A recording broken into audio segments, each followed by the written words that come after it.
3 people, including a 4-year-old girl, are dead after a gunman opened fire in the parking lot of a Northwest Austin Target. This week on Inside the Investigation, KXAN reporter Grace Reader breaks down how, despite a long history of violence, the shooter was able to get a gun. Welcome to Inside the Investigation. This week, I have with me city government reporter Grace Reader. Grace, thank you so much for joining me today. Absolutely, Kelly. So, Grace, you were the first reporter that showed up to the Target after the fatal shooting earlier this week. Walk us through what you saw and what happened. Obviously, when you respond to a scene like this, there are a significant number of first responders. So when we got to the Target, you later showed up and saw that there was a lot blocked off and a lot of first responders. We learned pretty quickly that there were several people who had died in that parking lot. We later learned that it was 3 people. 2 were found dead in that parking lot, another transported to the hospital where they later died. That alleged shooter then took off in a stolen vehicle. I then went to that scene as well. They crashed that car at that second scene and actually had kind of parked the car on top of another, gotten out, taken off again, stolen another car, and was later arrested in South Austin. Of course, we then started to fill in the gaps of what had happened and who these people were.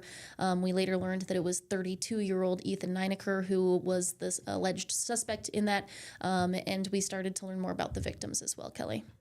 And let's talk about them for just a second, because I remember when we were in the parking lot, I mean, this was in the middle of the day. This is Target, where you and I just were talking about this. We both have shopped there before, so it's hard to think about this being so random and happening in that space. And we were watching moms with their kids walk over there, couples.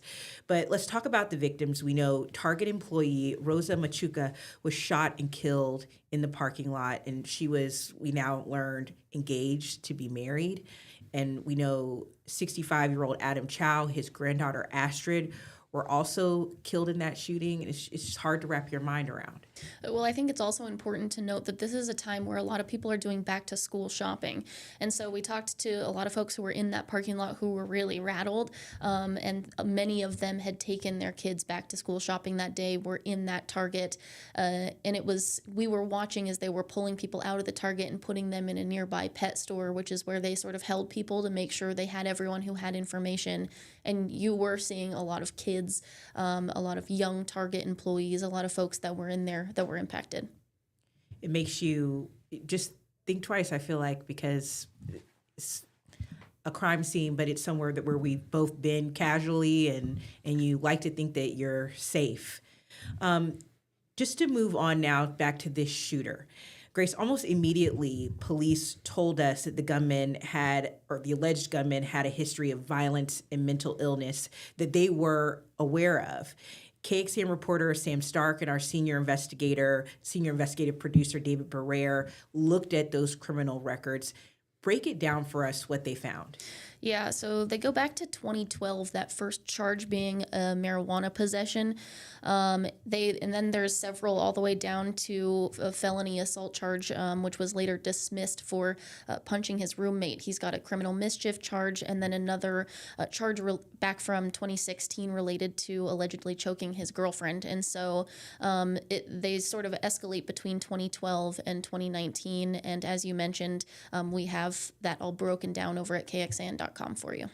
There's still so much that we're trying to learn about this, and we've got our entire team, it feels like, working on trying to learn more about the people impacted by this violence, but also what led up to this. So like Grace mentioned, KXAN.com is the place to go, and we've not stopped trying to learn more about this incident. Grace, I want to thank you so much for joining us today and taking time out to talk to us about this. For those of you listening, we release a new episode every Friday morning on the KXAN Investigates podcast. You can also watch us on demand on our KXAN Plus app starting at 1 p.m. You can find the KXAN Plus app on Apple TV, Amazon Fire TV, and Roku. I'm Kelly Wiley. We'll see you next time.